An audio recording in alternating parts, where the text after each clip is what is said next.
is Forest to Frame, where we explore how restoring forests creates beautiful spaces. A podcast dedicated to conversations with industry leaders shaping the future of the forest industry. And now, here's your host, Russ Vaughan. Hey, everybody. Russ Vaughan here with another episode of the Forest to Frame podcast. In today's episode, we're going to talk about forest management and, in particular, the A to Z project and actually projects on the Colville National Forest. There's a lot of interest around that particular type of project, how it was started. And some people would like to see a system like that across the board on our Forest Service lands or federal lands. But there's a lot to the A to Z type of project rather than just, it's a large project and we want to see more of them. A lot of people see the A to Z project, as it were, on the Colville National Forest. The first one was Mill Creek A to Z. It was in the Mill Creek drainage here on the Colville National Forest, which is why it was called that. But I think there's a big analogy with this project that a lot of people think that maybe that was the first one we did, but it's really a 10-year overnight success. Our Northeast Washington Forest Coalition, who I had the opportunity to serve as president for about a decade, worked on a series of projects. I think the A to Z project was, I don't know the exact number, but close to our 50th project on the Colville National Forest. They'd grown over time. We'd learned, we'd build trust with our coalition, which included environmental organizations. It included forestry companies, interested public, recreation enthusiasts, local political leaders, county commissioners, mayors, regional and national level politicians would get involved and their staffs helped. And we even had, later on, we had some facilitators come in from Sustainable Northwest. And I think that is part of the success that we worked together for so long. And of course, we worked with the Colville National Forest leadership and occasionally with the Region 6, which is headquartered in Portland, and then the national office in Washington, D.C. And Forest Service, for those who don't know, is under the Department of Agriculture. So we would meet occasionally with the Undersecretary of Agriculture who leads the Forest Service. A lot of people don't realize it. Just a quick fact that there's the Forest Service, which I think 192 million acres, primarily of forests, majority of which is in the western states. And then you have the Bureau of Land Management, which is also federal land. A lot of it is more rangeland, but does contain a significant amount of forests. But that's under the Department of Interior. So you've got two major departments, Interior and Agriculture. One sees over the Bureau of Land Management, and the other one oversees the Forest Service. And then, of course, you have your state, county, other jurisdictions that own land and forest land. So I just say that because when I talk about federal lands, I'm talking primarily about the Forest Service, but the Bureau of Land Management is also in there as well. In Northeast Washington, we have some BLM lands, but it's just a fraction compared to the Forest Service. So in your area, BLM lands might be the driver. They might be the majority of the forest land. But A to Z and the type of project that we ultimately did, I think is applicable in both. But I think there's a lot to it that we need to talk about that the A to Z project highlights, but it's a kind of a culmination of things that we worked on. First and foremost, A to Z, the original name was Cradle to Grave. We thought that was a little cryptic and maybe not the kind of thing that we wanted to put out there. So we came up with switching it to A to Z. The whole premise for the beginning and the end is having a project that one essential contract was for everything. Because what happens on Forest Service projects is that the Forest Service prepares the project and then puts it out to bid in a timber sale or a stewardship contract, and all the work is done essentially behind the curtain of the Forest Service. They go get public input, they do some other things, but it wasn't working. And the Forest Service was really struggling to get projects out that weren't litigated by environmental organizations. And a lot of it, I couldn't blame them because the Forest Service was doing things in their own world and didn't really seek the right amount of input to make the right kind of decisions. That being said, we still have the National Environmental Policy Act, which on federal lands we need to do before we move a project forward. And there's a little ambiguity in there because it's supposed to not do any harm. The harm is arguable, and a lot of environmental organizations that want to see nothing done on these federal forests use that against the Forest Service. So what we did is we spent a long time building trust amongst the stakeholders of our forest collaborative, and we worked with public officials, our two senators from this state, Senator Patty Murray and Maria Cantwell. We worked together on a project and we got some funding for it. And it was a smaller project. I think it was Malo East Lake, which was in Ferry County, and it was near the Curlew Lake. And it was a great thinning project. We got some federal funds with the help of the senators to move that forward. But all this stuff was a one-off and it wasn't real repeatable. We were getting parts and pieces of the system figured out, and we knew we had to go larger scale. And we knew the Forest Service was limited in budget and personnel. And so what we thought is, okay, instead of the Forest Service doing all the pre-work and the NEPA work and the environmental compliance and the layout and all this, the other stuff, we thought with our collaborative that we could do a better job of it. And we actually had another project that we did called the Turnkey Project, and it was in northern Stevens County, and it was the precursor to the A to Z project. But there were some challenges there. We had the Forest Service still doing the NEPA work, and anyway, it worked, but it wasn't as good as the A to Z project model. The A to Z project model, I actually was the one who highlighted the area on the map. I knew the Forest Service didn't have any immediate plans to go to this area. It was a well-roaded system. It was where people did a lot of camping, hunting, fishing, recreating. There was a wildland urban interface because there were a number of houses out there.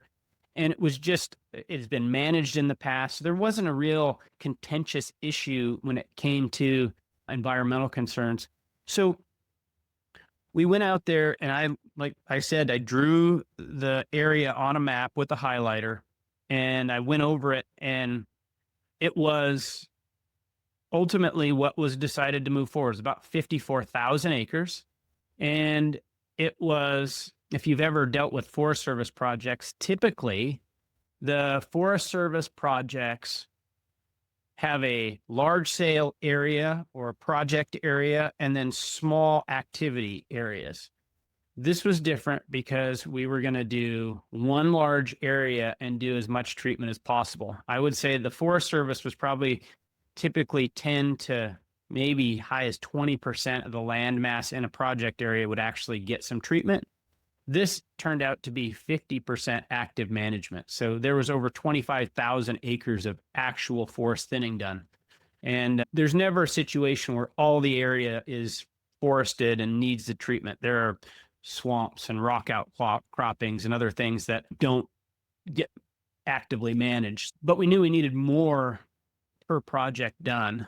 And so the RFP was put out to do all the NEPA work, all the layout work, all the public comment, and then it would go out to bid, and then the market would bid on it. But what we were doing, and at the time I worked for Vaughan Brothers Lumber, and we were the group that bid on the project, but we took a lot of risk doing it. But it was because of the confidence and trust we had in the Northeast Washington Forest Coalition that we did it. And there's a lot of praise to be given to a lot of people, but we went through that project.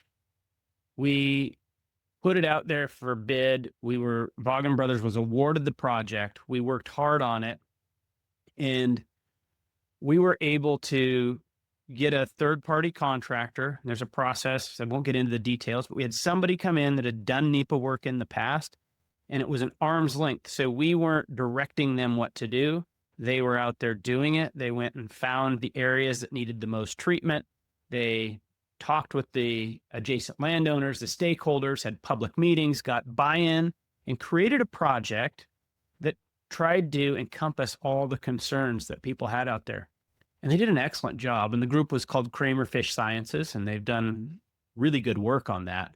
So moving that forward, we got done and it was ready to go to bid, and Vaughan Brothers was ultimately the successful bidder on it. Now, that was the big risk because somebody else could have come in and bid on that particular project after Vaughan Brothers had done all the work. Vaughan Brothers paid for all the NEPA work.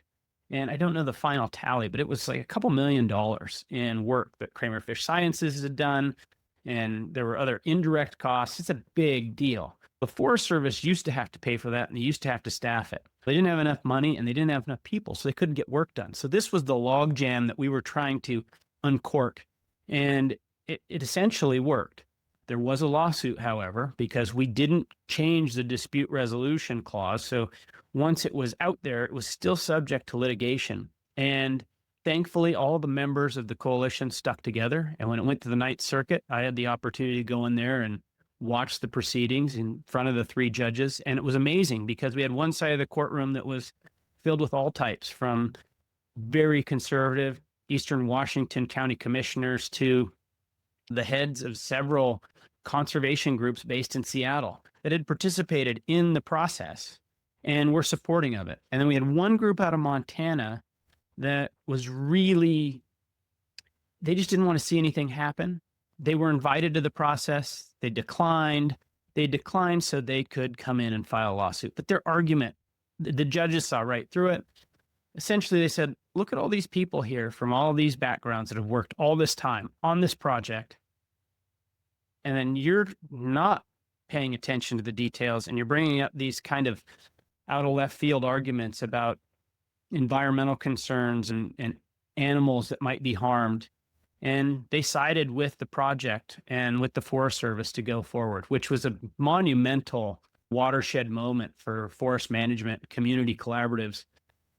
So it moved forward, and Vaughan Brothers did the work on the project. They did the work in I think it was 3 or 4 years, 54,000 acres, 25,000 plus of which was actually harvested. It was brought to the mill. The forest, we take people up there all the time now to show them where their mass timber comes from and show them the before and the after. And the reactions are the same. Like, why aren't we doing this everywhere? This is amazing. The forest looks healthy and vibrant and the right trees are there. It just makes sense. So we need to do more of it. And fortunately, on the Colville National Forest, there's an A to Z 2.0 that has gone on and is under contract now. It's 70,000+ acres in Chewelah, Washington. And this one's cool because there were more recreation interests that actually asked for the project in a very similar type story watershed. It's about 30 miles south of the original project. But we're talking about, we've identified that there's 400,000 acres of roaded landscape on the 1.1 million acres of the Colville National Forest that should be actively managed. And there's another, I don't know what the total is, 300,000 acres or so that needs some sort of restoration. So we've got a tremendous amount here that we can go out and restore. And we've done 2 projects with the A to Z model, and it's totaling about 125,000 acres. And you look at that, you back it back down, you're probably about half of that's active management. So there's a lot of opportunity for more. But I think the key points here that I wrote down is that we need large scale contracts to take care of this large scale problem. We have entire watersheds that need thinning, that have roads that we can get out there and do it. We need an improved dispute resolution system.